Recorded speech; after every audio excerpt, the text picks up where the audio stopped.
or the House Intel Committee. To Neil Katyal, then Mimi Rocah, what did you make of this afternoon? Yeah, I agree with Nicole. To the extent that I think Republicans were cheering, and maybe the president himself, after the first set of hearings in the morning, I think they're not going to be now. I think Schiff was unbelievably effective in telling the story in really simple ways. Not even 150 witnesses or this or that, but I'd say 5 things. Number 1, he said Russia interfered in the election. Number 2, Russia did it to help Trump.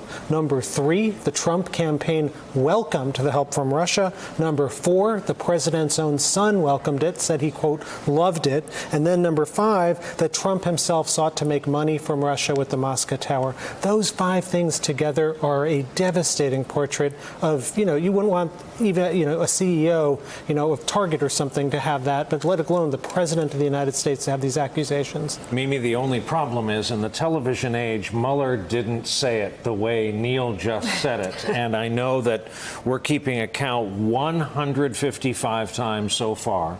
Robert Mueller has declined to answer or deflected. And so professionals like you watch this with some frustration, I'm sure. Yeah, I mean, look, I don't fault Robert Mueller for being sort of nonpartisan, right? That is not my criticism of him. That's actually, that's him, and that gives him credibility and integrity. Someone should be, yeah. But I think what we're missing, and we were talking about it a little bit, is the forcefulness. Where is his? He doesn't, frankly, have the command of. It doesn't seem to have the command of the facts that I thought he would. That was supposed to be sort of the best, one of the best things about Mueller. The reason I think Schiff was so good is that he gave the summation and Mueller kind of agreed with it, right? And whereas this morning you had people trying to draw it out of Mueller and he wasn't going to give it. Schiff did it for him. He agreed with it. I wish this hearing had gone first. It would have made so much more sense in the story. Here's what happened and here's why the obstruction matters. Maybe they had a reason for doing it this way. Can't imagine what it is. Senator. Well, here I'm confused by the Republicans.